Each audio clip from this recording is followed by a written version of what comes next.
Welcome back, everyone. Mr. Rodney here. Have another problem for you guys, so let's get right into it. A theater has 300 seats. Tickets for adults cost $12 each, and tickets for students cost $8 each. If the theater sells all 300 seats and collects a total of 3,100, how many student tickets were sold? So let's start building our equation.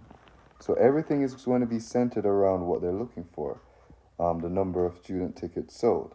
So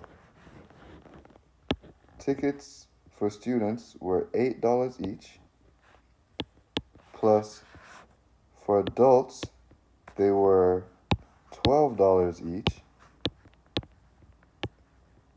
but we're not worried about the perspective of adults. So as far as from student standpoint, the number of adult tickets would be the number of tickets sold minus the student tickets sold. And that would be equal to $3,100. So from here, we're just going to take our time and solve for S. So first things first, we're going to distribute this section right here. Bring everything else down. So 8S, 12 times 300 is 3,600. 12 times S would be negative 12S. All equal to 3,100.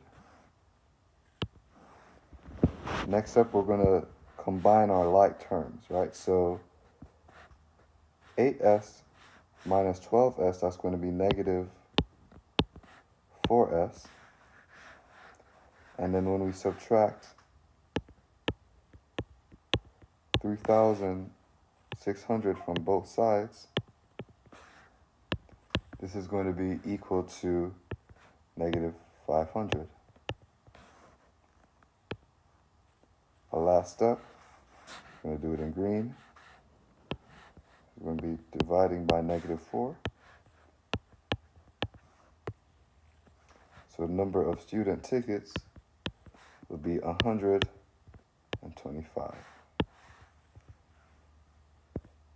So our answer would be D. And that's it.